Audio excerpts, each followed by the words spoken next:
सनातन द्रोही और हिंदू द्रोही उनके स्वर फूटेंगे ही फूटेंगे। राम भक्तों ने मौन साधा, लेकिन राम द्रोही देश के अंदर वातावरण खराब कर रहे हैं। सनातन द्रोही और हिंदू द्रोही मौन कहां रहने वाले हैं, उनके स्वर फूटेंगे ही फूटेंगे, वे बोलेंगे ही बोलेंगे। हम लोगों को भी कष्ट हुआ था घटना, जब चोरी की घटना सामने आई थी, लेकिन कार्रवाई के बाद इस पे विराम लगना चाहिए था।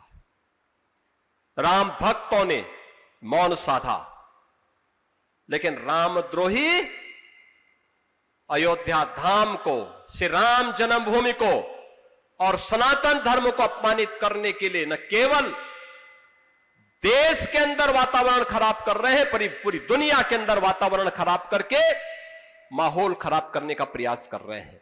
हम सबको इसके प्रति सतर्क होना होगा, इसके प्रति सजग होना होगा, अन्यथा आजादी की जो अधूरी ख्वाहिशें हैं, इसको ये लोग और कुंठित करने का कुत्सित प्रयास करेंगे। ये लड़ाई एक लंबी चलने वाली लड़ाई है, यहीं पे विराम लेने वाली नहीं है, और हम भी ठहरने वाले नहीं हैं। हम लोग भी ऐसा नहीं कि सत्ता के मद में हम लोग मौन हो जाएंगे। जो रामद्रोही होगा उससे अंतिम दम तक निपटेंगे और पूरी ताकत से उसका मुकाबला भी करेंगे। जो भी अयोध्या धाम और हमारे तीर्थों को अपमानित करेगा और सनातन द्रोही होगा,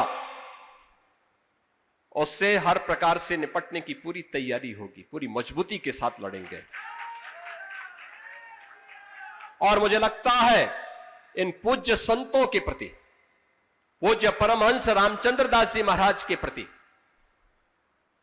उनकी पुण्यतिथि के अवसर पर उनकी स्मृति को नमन करना हमारा तभी सार्थक होगा, तभी उस पुण्य आत्मा को हम अपनी श्रद्धांजलि दे पाने के हकदार होंगे। अगर हमने पलायन का रास्ता अपनाया तो पलायन हमारी कायरता होगी, और कायरता नहीं बल्कि चुनौती का मुकाबला करने के लिए हम सबको खड़ा होना पड़ेगा। एकजुट होकर के इस लड़ाई को और मजबूती के साथ आगे बढ़ाने की आवश्यकता है। मैं आज के इस अवसर पर श्री महंत सुरेश दास जी महाराज,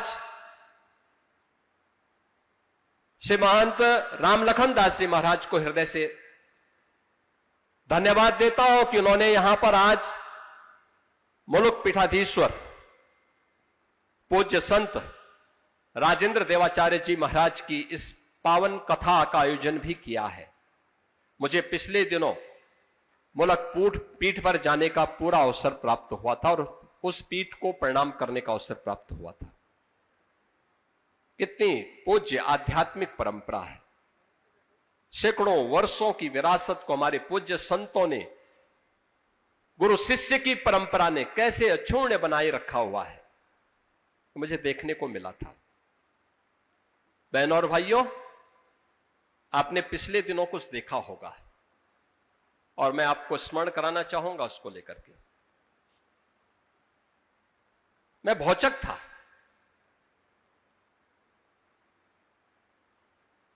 कुछ मौलवी ज्ञापन देने के लिए जगह जगह आ रहे थे, तो उसमें से एक, चाहे वह किसी कारण से रहा हो, लेकिन एक ज्ञापन मेरे पास भी पहुंच गया था। उसमें था कि गाय को राष्ट्रीय पशु घोषित किया जाए, क्योंकि बहुत सारी यात्राएं निकलने लग गई हैं। मैं भौचक था। मैंने कहा भी पशु तो एक ज्ञापन देने वाला व्यक्ति है, उसकी बुद्धि पशुवत है। अरे गाय हमारी माता है, जन्म जन्म का नाता है, गाय हमारी माता है, वह सनातन धर्म की माता है, गाओ विश्वस्य मात्र, उसको भारत की धरोहर के रूप में हमें सजोना चाहिए, अपने घरों में गौपालन का काम करना चाहिए। और हम लोग तो कर रहे हैं, मैं अपने आश्रम में भी करता हूं और मुख्यमंत्री के रूप में 16 लाख गायों का देखभाल करके गौशालाओं का संरक्षण, गौशालाओं के माध्यम से उनका संरक्षण करवा रहा हूं। हम लोग तो इसका काम कर रहे हैं। तो मैंने उन मौलवियों में से कुछ को फोन किया, मैंने कहा भी मुझे एक बात बताओ, ये तो हमारी सनातन धर्म की धरोहर है, भारत की धरोहर है, आपने पशु क्यों कहा? और यही पशु शब्द मैं तुम्हारे लिए उपयोग करूं, तुम्हें कैसा लगेगा? कहा साहब गलती हो गई। मैंने कहा ये गलती या शरारत?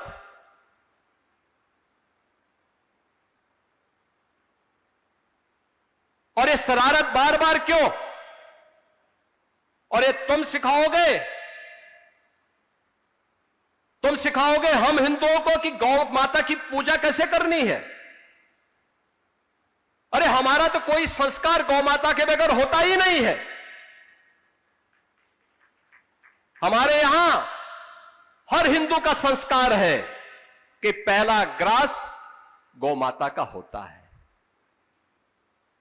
और अंतिम श्वान का होता है। चींटी भी निकल जाए तो उसको झाड़ू से नहीं, चीनी और आटा डाल करके उसको भी, उसके सामने भी उसका हार अर्पित किया जाता है, क्योंकि उसका भी अधिकार है। तो मैंने कहा तुम सिखाओगे हमें इसके बारे में, कैसे होना है पूजा,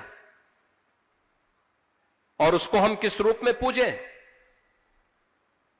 ये उपदेश अपने कौम के अंदर देते, गौ तस्करी और गौ हत्या करना बंद कर देते तो कम से कम हमारी जो पुलिस वहां लगी है उसको हम कुछ दूसरी जगह लगा देते।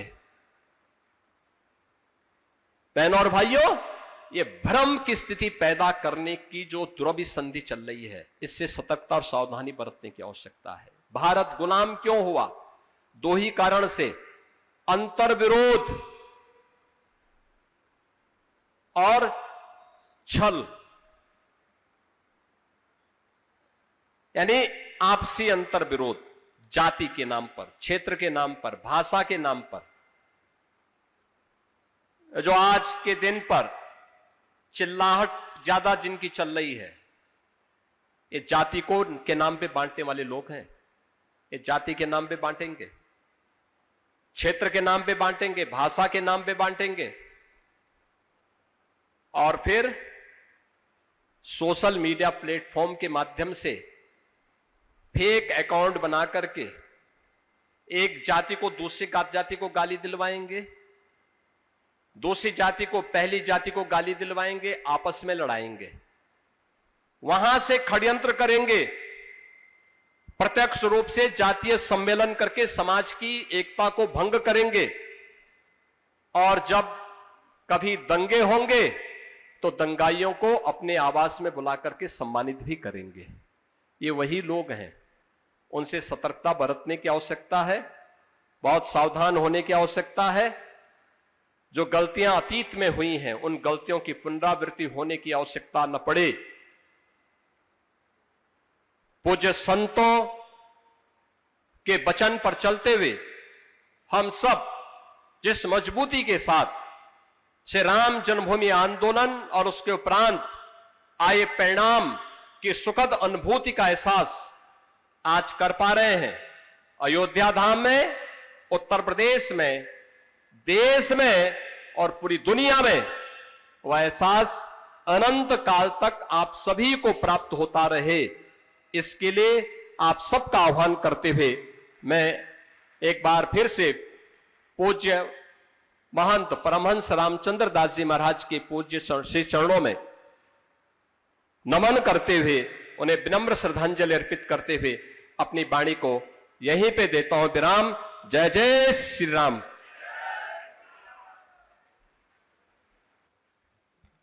बहुत बहुत वंदन आदरणीय मुख्यमंत्री जी के चरणों में। जैसा कि आप जान रहे हैं, पूज्य श्री परमहंस जी के प्रति अपनी भावमयी सुमनांजलि और हम सभी अयोध्या वासियों, देशवासियों को भी कालनेमियों के कुटिल कुचक्र से बचने का सख्त आदेश जो हमारे लिए पाथेय है। हम सबको सावधान रहना है।